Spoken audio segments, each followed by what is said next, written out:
The man always arrived 15 minutes before closing. He never bought anything.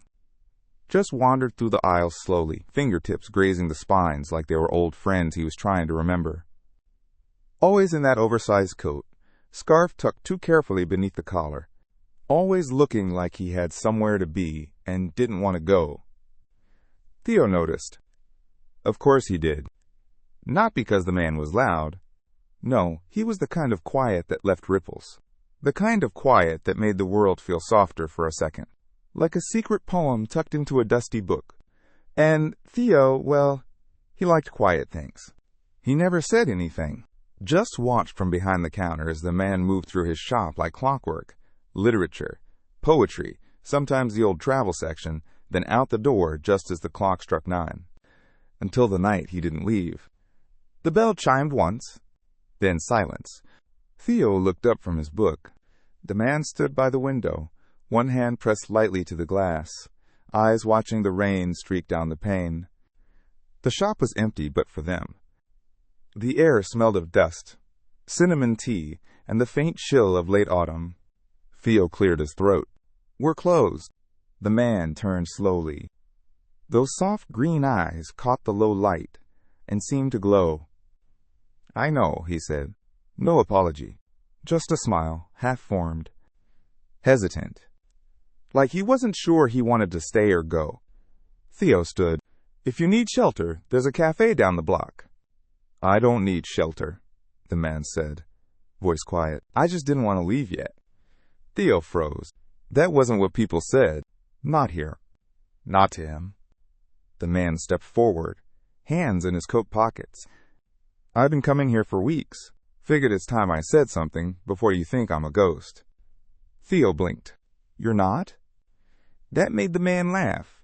A soft sound, honest, and a little surprised. Leo, he said, offering a hand across the counter. Leo Carter. Theo looked at the hand like it might vanish. Then shook it. Firm grip. Cold fingers. Theo Quinn. Of course it is, Leo murmured, like the name confirmed something he'd already guessed. A silence settled between them, comfortable and fragile. Theo finally said, You're still here. Leo's smile faltered. I know. I can go. But he didn't move. Neither did Theo. Instead, he asked, Tea? Leo blinked. What? Theo gestured toward the small back nook behind the register. I have chamomile, or that awful cinnamon vanilla thing my assistant keeps leaving behind. Leo's face softened. Chamomile sounds perfect. And just like that, something shifted. The bell didn't chime again that night. The kettle whistled softly in the tiny back room behind the counter, where Theo kept his mismatched mugs and half-forgotten teas. He poured the chamomile, slid a honey jar toward Leo, and motioned for him to sit on the old armchair beside the shelf of rare bindings. Leo cradled the mug in both hands, like it was something sacred. This place smells like old stories, he said. Theo glanced at him. That's the mildew in the poetry section. Leo laughed again, easier this time. You don't talk much, do you? No, Theo said simply. But I'll listen. Leo took a sip, eyes fluttering shut. This is nice.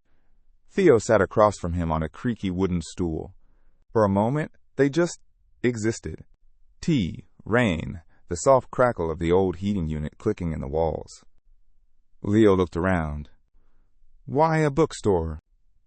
It was my grandfather's, Theo said. He taught me to read here. It made sense to stay. Leo's gaze returned to him. You don't strike me as someone who stays anywhere. Theo blinked. And what do I strike you as? Leo tilted his head. A man who prefers the silence because it doesn't ask questions. Theo didn't answer right away. Then, softly, maybe. They drank their tea in silence. Outside, the streetlights flickered through the rain. Inside, the bookstore felt like a forgotten world, one made of pages and pause, of heat and quiet breath. Leo's voice broke the stillness again. I didn't mean to stay this long. But you did. I couldn't help it, Leo admitted. This place, it feels like the end of a sentence I've been trying to write. Theo's pulse stuttered. No one had ever said something like that to him, not without wanting something in return. And yet, Leo just sipped his tea and smiled at the shelves. Like he belonged there. Like he wasn't asking for anything. And for the first time in years, Theo didn't feel the need to lock the door behind someone when they left, because maybe he didn't want this one to leave. It was well past closing when the storm settled in. Leo stood by the window again, his mug now empty, his coat still draped over the arm of the chair where he hadn't sat again. Theo leaned against the wall by the register, arms crossed, not impatient, just watching.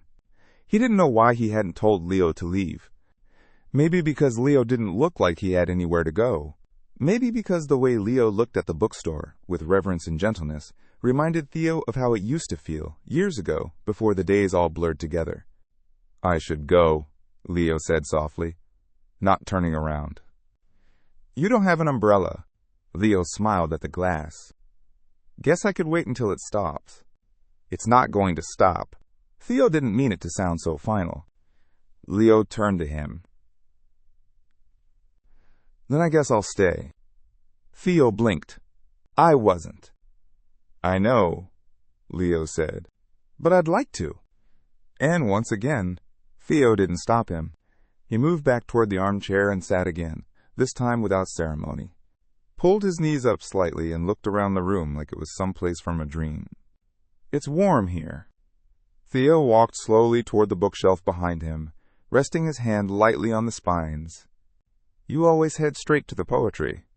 Leo looked up. "You noticed? You're hard to miss." That earned him another smile. Soft this time, and a little sad. "I like words," Leo said. "They're quieter than people, but somehow louder too." Theo turned, watching him from the edge of the shelves. "What do you do?" "For work." Leo let out a low laugh. "You mean when I'm not haunting your shop?" Theo's lips twitched. "Something like that. I'm an illustrator. Freelance mostly." Leo stretched out his legs, tilting his head back against the chair. "Children's books. Sometimes tattoo designs.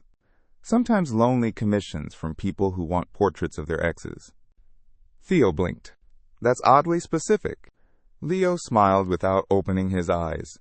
"I guess some people don't know how to let go." The silence that followed was thicker this time. Not uncomfortable, but heavier, like something unsaid was pressing against the edges of the room.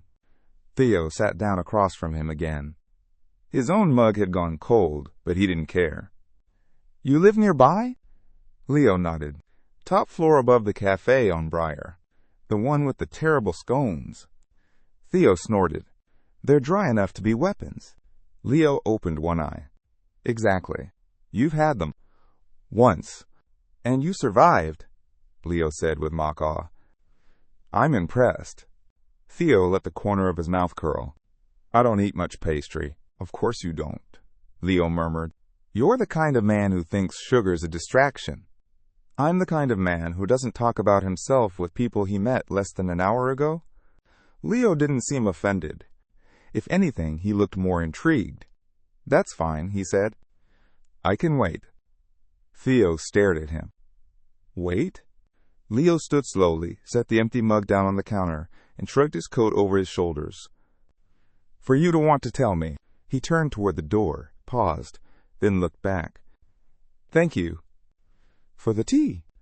Theo didn't speak, but when Leo stepped out into the rain, Theo followed him to the door and stood there, hand resting on the edge of the frame, watching him walk into the storm without flinching.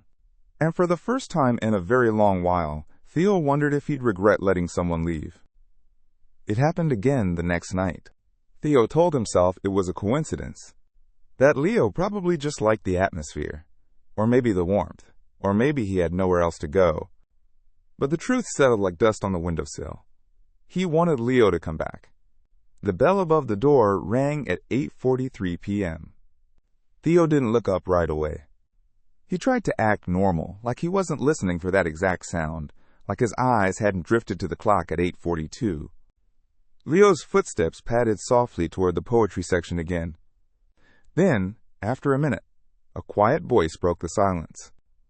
"You have a copy of The Love Song of J. Alfred Prufrock, with notes in the margins."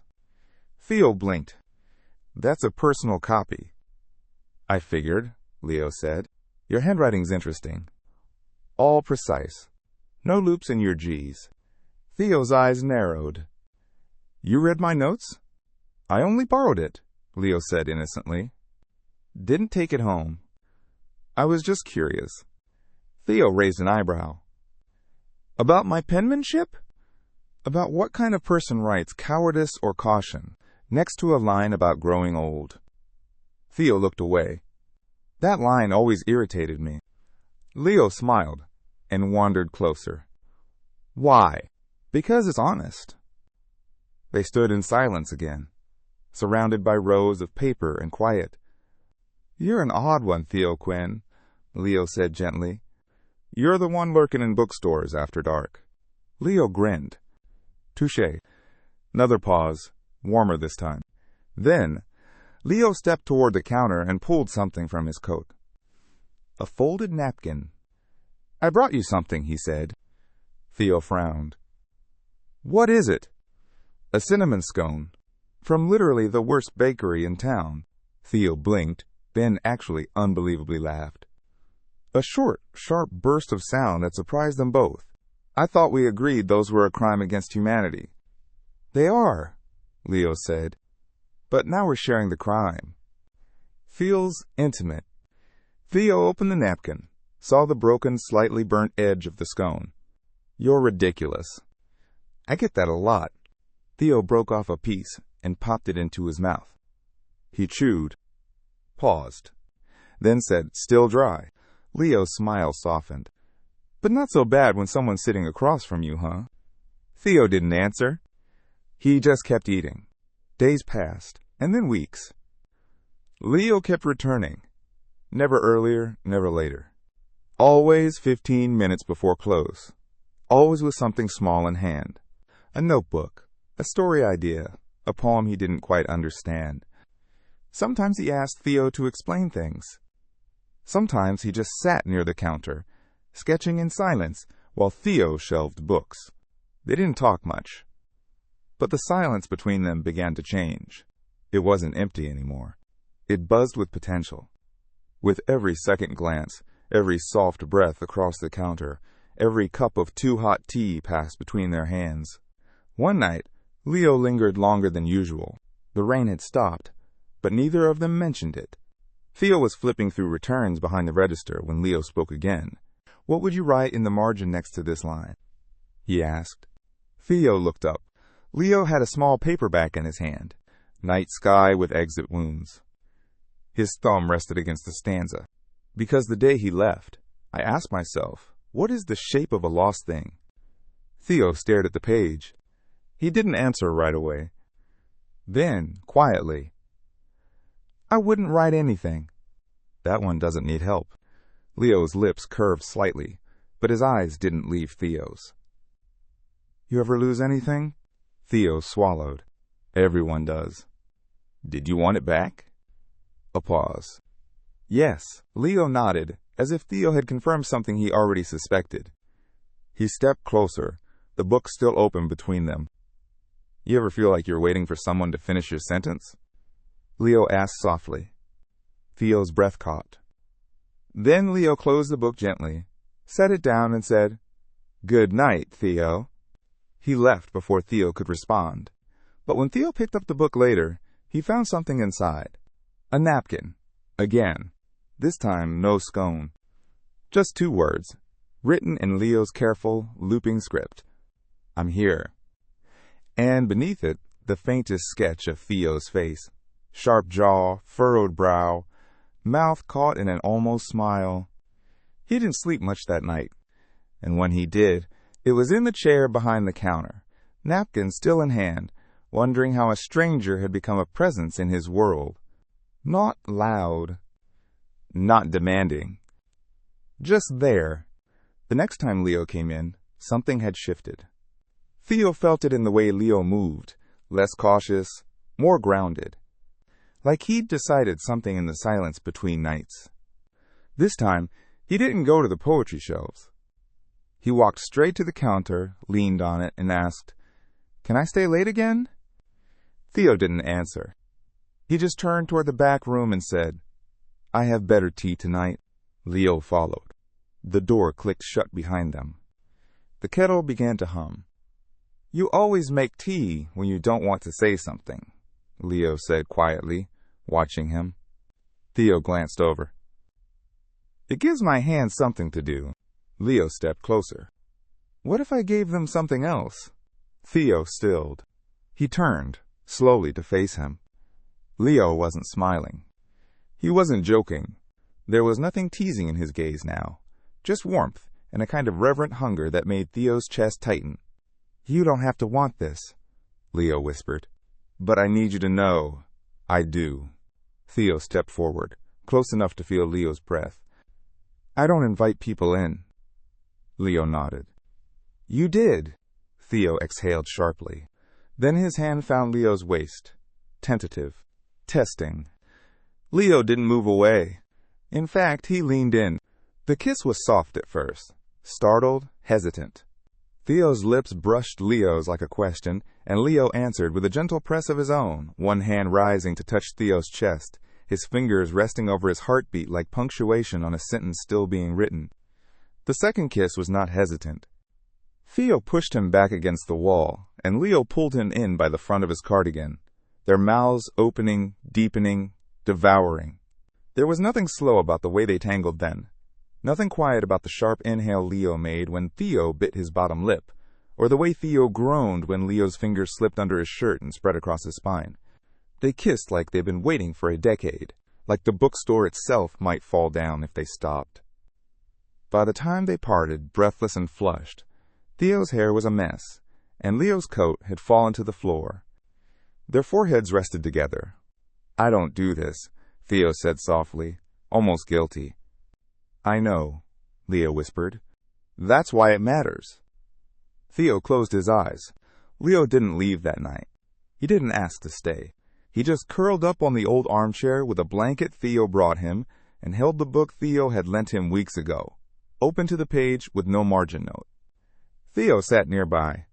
Neither of them said much more, but in the hush that followed, something unspoken finally felt understood. It was after midnight when Theo stirred.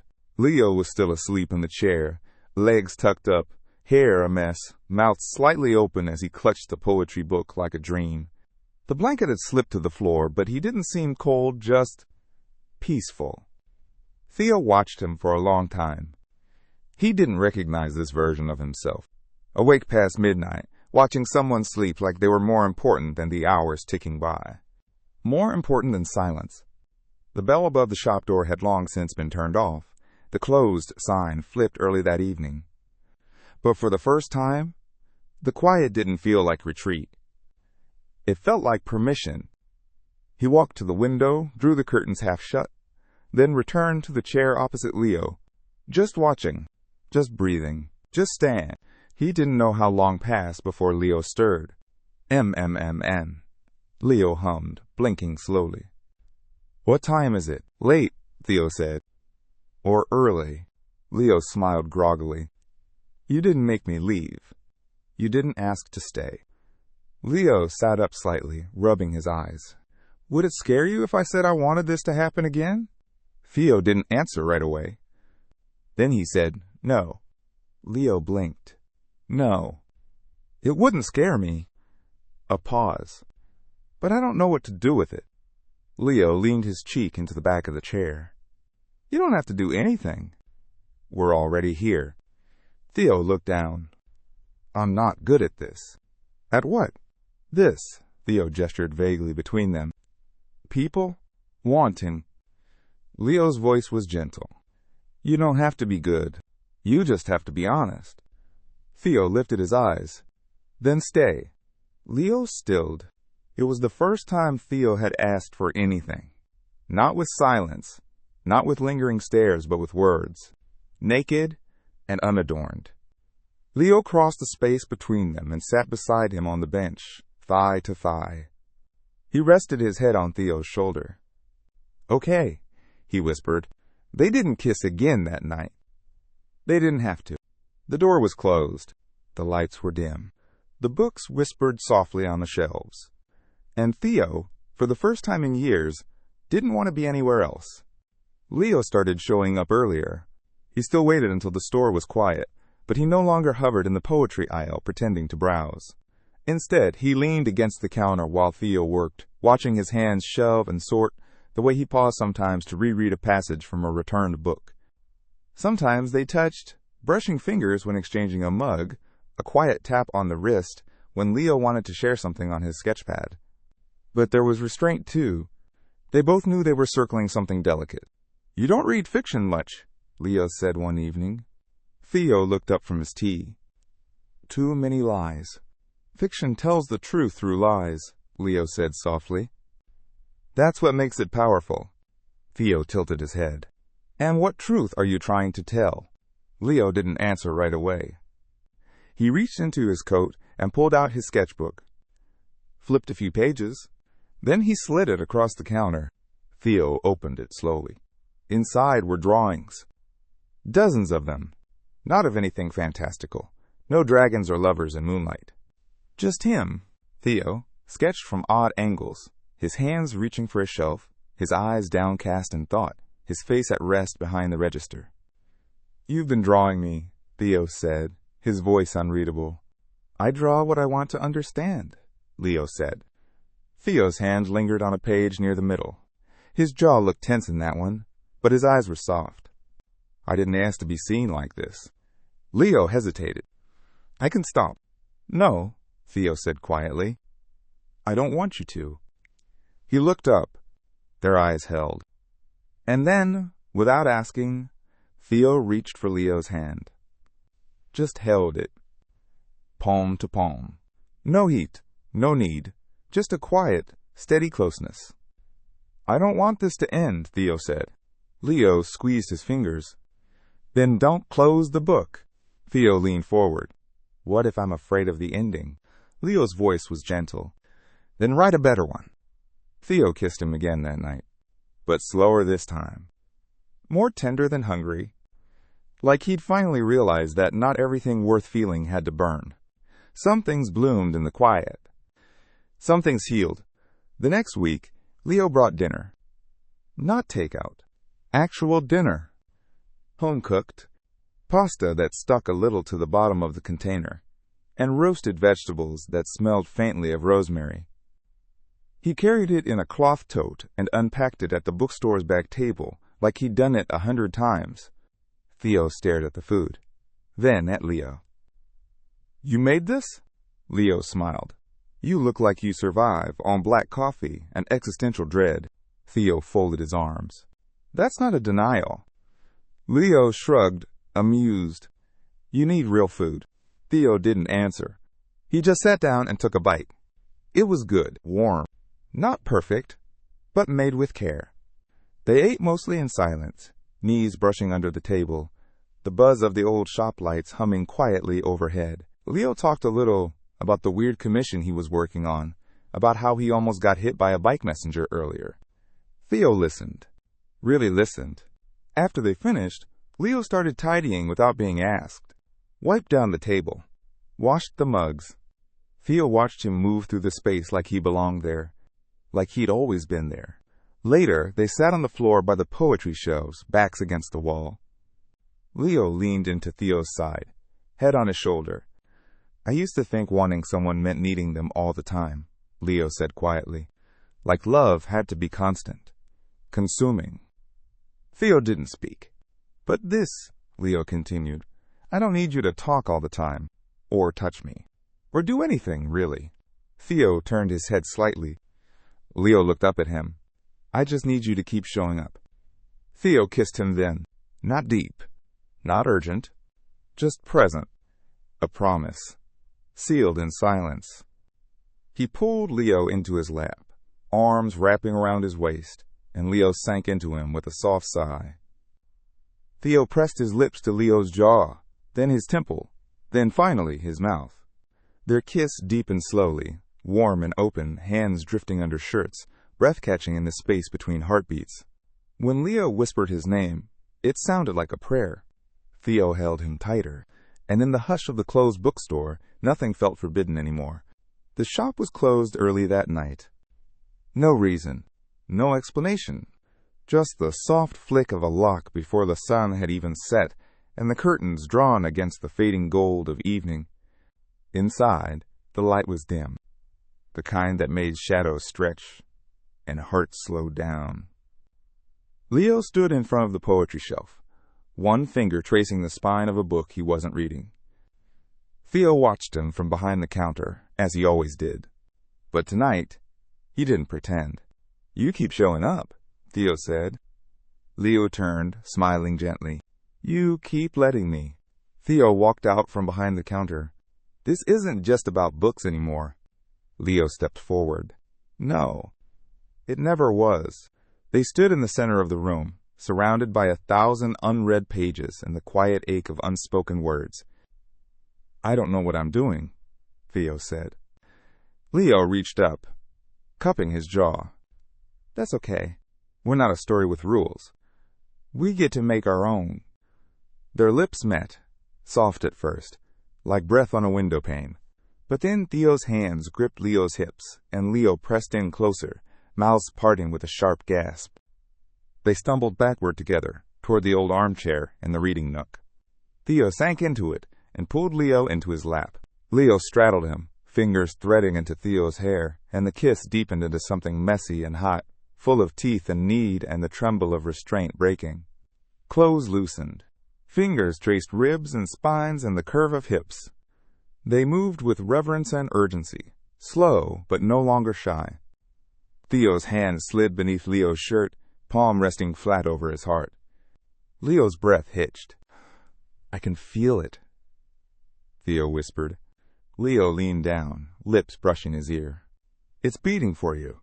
There was no rush, no script, just warmth, just hands, just skin. And when they finally sank together into the chair, into each other, the world narrowed to two people and the steady rhythm of shared breath. After, they stayed tangled, legs over legs, hearts still thudding. Theo exhaled against Leo's shoulder. "So now what?" Leo smiled into his neck. "Now we write the next chapter." Theo looked up, eyes soft. "Together?" Leo kissed him again, slow and certain. "Only if you leave the light on."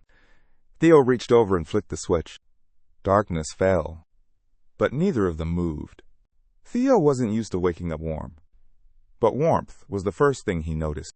The second was Leo, pressed against him in the armchair, breathing soft and even, his face tucked against Theo's chest, hair a chaotic mess of curls. The third was the silence. Not the kind that used to fill the shop like a shield, but a softer quiet, the kind that wrapped around them like a blanket and asked nothing in return. It was still early.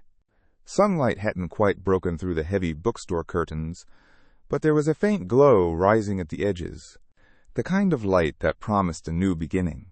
Theo let his eyes drift closed again. He could feel Leo's fingers still curled slightly against his shirt, as if afraid of being untethered in sleep. And for the first time in a very long time, Theo didn't feel like pulling away. He just stayed. Eventually, Leo stirred. He blinked up at Theo, still half dreaming. "You didn't move." "I didn't want to." Leo smiled, slow and genuine. "You look different in the morning." "How?" "Softer." A pause, like someone I could fall in love with. Theo's heart gave a traitorous jolt. "I don't know how to do that," he said quietly. Leo reached up and brushed his knuckles across Theo's cheek.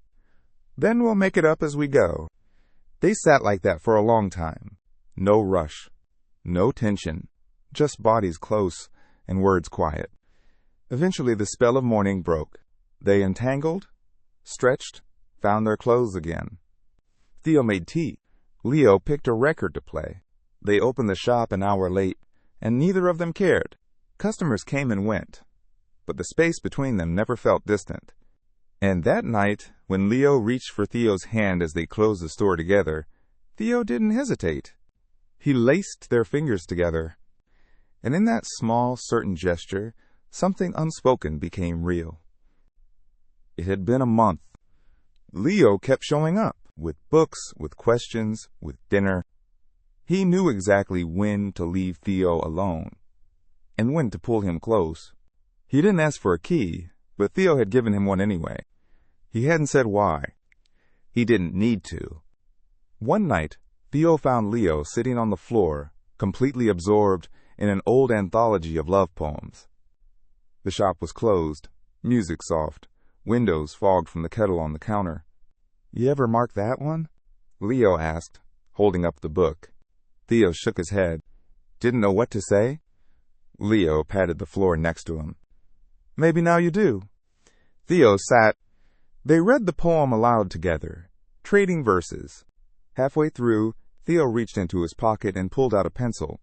He leaned over the page, heart thudding, and wrote 3 words in the margin. "I choose you." Leo stared at the words for a long time. Then he kissed him, slow, deep, certain. His hands slid up Theo's chest, fingertips curling into the fabric of his shirt, as if anchoring himself to the moment. They didn't make it to the back room this time. They sank right there into each other, on the shop floor, between poetry and fiction, between fear and knowing. Theo whispered Leo's name against his skin like a spell. Leo trembled, gasping, arching into every touch. "I want to feel everything with you." "You already are," Theo breathed. They moved slowly, learning, listening, aching. Touches turning into trust. Heat curling between words. Mouths tasting each other's promises in the quiet. When they were tangled together afterward, skin warm and bare beneath an old blanket Leo had tugged from the armchair, Theo spoke without looking. "I thought if I let anyone see me, I'd disappear." Leo turned his head. "And now, I think I was just waiting for the right person to stay." Leo reached for his hand beneath the blanket and threaded their fingers together. "Then I guess I'm home," he said. Theo didn't answer. He didn't need to. He just pulled Leo close and didn't let go. The bell above the bookstore door still chimed when someone entered, and the close sign still flipped at 9 p.m. sharp. But sometimes it stayed that way just a little longer. Inside, the lights were lower. Now, not dim from disuse, but softened intentionally, welcoming. A second mug always sat near the register, and sometimes faint music played from a dusty speaker tucked near the poetry section. The regulars started to notice that the grumpy bookseller had a softer look in his eyes, that sometimes a warm laugh drifted from the back of the shop, that an artist, curly-haired, smiling, always sketching, lingered at the counter in the evenings, drawing someone he'd already memorized. And once in a while, if you looked through the fogged window after closing, you might see 2 figures dancing slowly between the shelves, barefoot, swaying gently to no music at all. Like the store itself had become a story, bound not in paper, but in quiet devotion. One night, after the world outside had long gone quiet, Theo turned to Leo as they shared tea in the back nook. "I used to think I belonged to silence," he said. Leo leaned in, brushing their foreheads together. "And now," Theo smiled, slow and sure. "Now I know I just needed someone who could read between the lines." They stayed like that, hands curled around warm mugs, legs tangled beneath a blanket, heart steady. And outside, the city slept, but the bookstore's light remained on, just in case love decided to walk in again.